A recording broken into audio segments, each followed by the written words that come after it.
Welcome to another deep dive, everybody. Today, we're going to be exploring a captivating and tragic story. The story of Tilikum, a captive orca at SeaWorld, Right. and the death of Dawn Brancheau, one of his trainers. Yeah. We're looking at a bunch of different articles today. We've got BBC News, the Whale Sanctuary Project, and even some background from Dawn Brancheau's Wikipedia page. Wow. Yeah, that's a really interesting range of sources. I think with this, we can really get to the heart of the story. And, Yeah. It's not just about this one incident. It brings up a lot of questions about orcas in captivity and the relationship between humans and orcas. For sure. Yeah. So let's start with Dawn. She obviously had a lifelong passion for marine life. Who dreams of being a Shamu trainer as a kid. But she didn't stop there. She went on and earned degrees in psychology and animal behavior. Wow. That's commitment. Yeah. Like she really wanted to get in there and understand these animals. Yeah. I wonder how much her psychology background maybe shaped how she approached training. Like, did it influence how she built trust with the orcas or how she interpreted their behavior? It's a really good question. And her passion went beyond just orcas. She was involved in rescuing and rehabilitating all kinds of animals. Oh, wow. Dogs, rabbits, ducks, chickens. That's awesome. Really a picture of someone who was completely devoted to animal welfare. And speaking of dedication, I read about her training regimen. Oh, yeah. She was a serious athlete. Yeah, well, you have to be to work with these animals. Marathons, cycling, weightlifting, it's pretty intense. It is intense. And it's easy to forget that these are apex predators at the top of the food chain. Yeah. We're talking about Tilikum. The orca involved in this story was the largest at SeaWorld Orlando. Wow. His size alone, you realize, the sheer power that trainers are dealing with. He was captured off the coast of Iceland. Yeah. In 1983. He was only like 2 years old. A baby. Yeah. I wonder what kind of impact that had on him being taken from his family and his natural environment at such a young age. Well, that's a crucial part of his story. Right. Because orcas are incredibly social animals. Yeah. And those early years are so important for developing social bonds and learning survival skills. Right. So after Iceland, he ended up at Sealand of the Pacific. Right up in Canada. And that's where he sired his first offspring Kiyu quote. Uh-huh. But it's also at Sealand where we see some troubling incidents start to emerge. Yeah, we start to see things go wrong a little bit. Like the death of trainer Kelty Byrne in 1991. Right. Tilikum and 2 other orcas were involved in that incident. Yeah, it really raised a lot of questions. It must have been a turning point, I would imagine, a moment where people started to question, okay, is this really a good idea to be keeping these massive and intelligent animals in these environments? Yeah. And did it change anything at Sealand or in the industry? Sealand closed shortly after that. Oh, wow. But I didn't realize that. Yeah. So Tilikum's journey continued. He was transferred to SeaWorld Orlando in 92. Okay. Yeah. And even at SeaWorld, there was another death linked to Tilikum. Yeah, in 1999. In 99. A man named Daniel Dukes was found dead in Tilikum's tank. Right. It's a little bit murky exactly what happened, but yeah. It's a little unsettling. Yeah, it paints a complex picture of Tilikum for sure. Yeah. But he continued to be a key part of SeaWorld's shows. Oh, yeah. And he even fathered over 20 offspring, which is... Yeah, which is remarkable considering everything. Yeah. It's interesting. There are 2 narratives going on here. One where he's this breeding male and a star performer. Right. And then this other one with these troubling incidents. Yeah. What was the public perception of him back then? Well, it seems like those earlier events, while troubling, didn't really lead to a widespread questioning of orca captivity. Really? It wasn't until 2010... Until the death of Dawn Brancheau. Wow. That it was really brought into focus. That everything changed. Yeah. Okay, so to really understand what happened, we need to look closer at that day at SeaWorld Orlando. Okay, so we've talked about Dawn's dedication and Tilikum's past. Right. And now let's look closer at what happened on that day in 2010. I mean, it's hard to even imagine being there. It was February 24th, a typical Dine with Shamu show at SeaWorld Orlando. Oh. People were eating poolside, watching the orcas. Yeah. Just a fun, family-friendly event. Right, and Dawn was a senior trainer. I mean, she was in her element. Yeah. She had this... She had a connection with this whale. Yeah, this deep bond. Years of working together. Yeah, and it wasn't just about tricks. Right. Like her background in animal behavior. Yeah, this wasn't just tricks. It wasn't superficial. Yeah. There was a deeper understanding. Yeah, it makes it all the more tragic. Yeah. So after the performance, Dawn was interacting with Tilikum, and he suddenly grabbed her. By the ponytail or her shoulder? Yeah, different report. Yeah. And pulled her into the water. Into the pool. I mean, just the attack was so brutal. It is brutal. He thrashed her around. The autopsy report, I mean, it's graphic. Oh, my goodness. A severed spinal cord. Wow. Fractured jawbone and ribs. Torn scalp.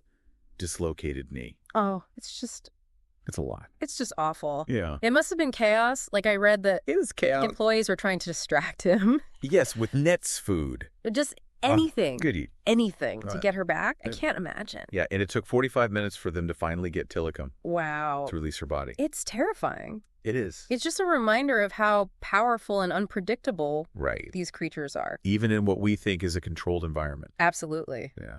So the official cause of death? Drowning and blunt force trauma. It's just so sad. Such a sad ending for someone who loved those animals so much. Yeah. And then SeaWorld's response, oh my gosh. He did not help. They tried to blame it on her ponytail. Yeah. Saying it might have triggered Tilikum. Saying it might have been what set him off. Oh, come on. A lot of people felt like it was an attempt to just deflect responsibility. Oh, absolutely. Yeah. It became this huge media event. It did. Animal rights groups like PETA and the Humane Society got involved. Yeah, and suddenly the ethics of keeping orcas in captivity. Yeah.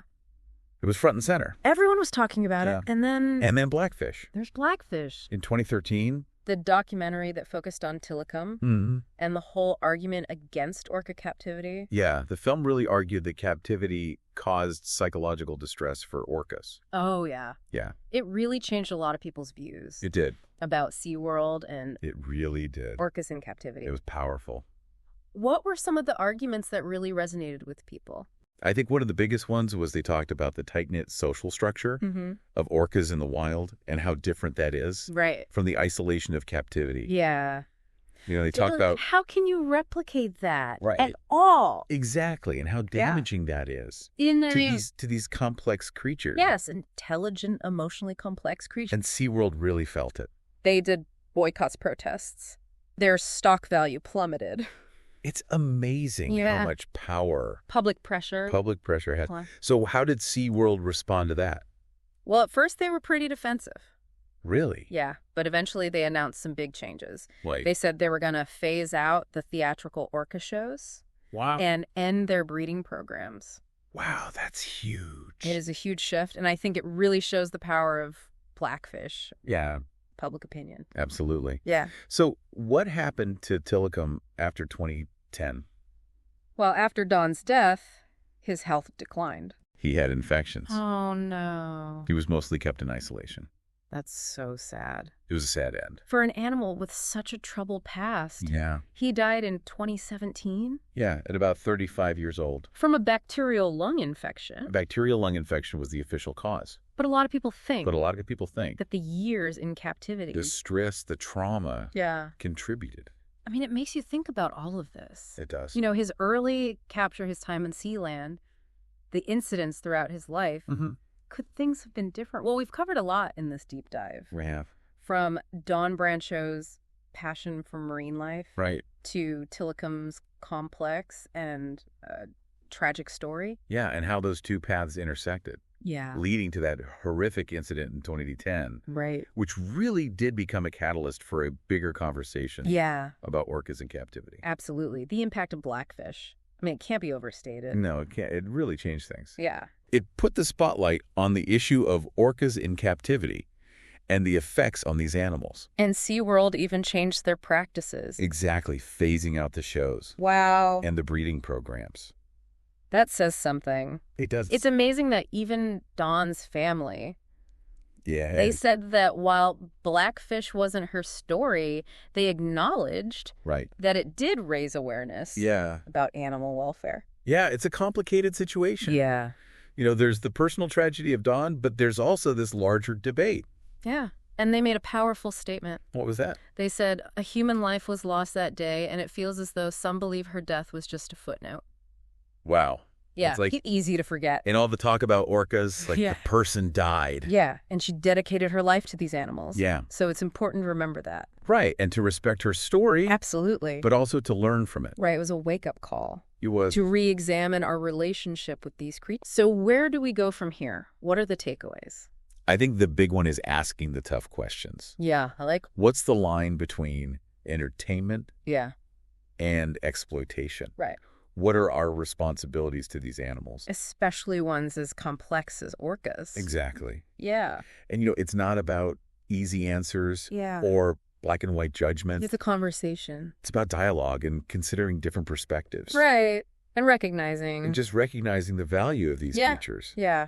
Absolutely. And we can't forget that Dawn's legacy continues. Oh, yeah. The Dawn Brancheau Foundation. Yeah, they do great work. Helping children and animals. Yeah. Inspiring people and promoting community service. It's a beautiful way to honor her. It really is. Yeah, you can find a link to the foundation in the show notes. Please check it out. If you want to learn more or get involved. Yeah. So as you go about your day, think about that. Could things have been different for Dawn and Tilikum if he hadn't been in captivity? It's a tough question. It is. One that stays with you. It does. And it's a question we all need to think about as we learn about and interact with the natural world. Well said. Thanks for joining me on this deep dive. It was my pleasure.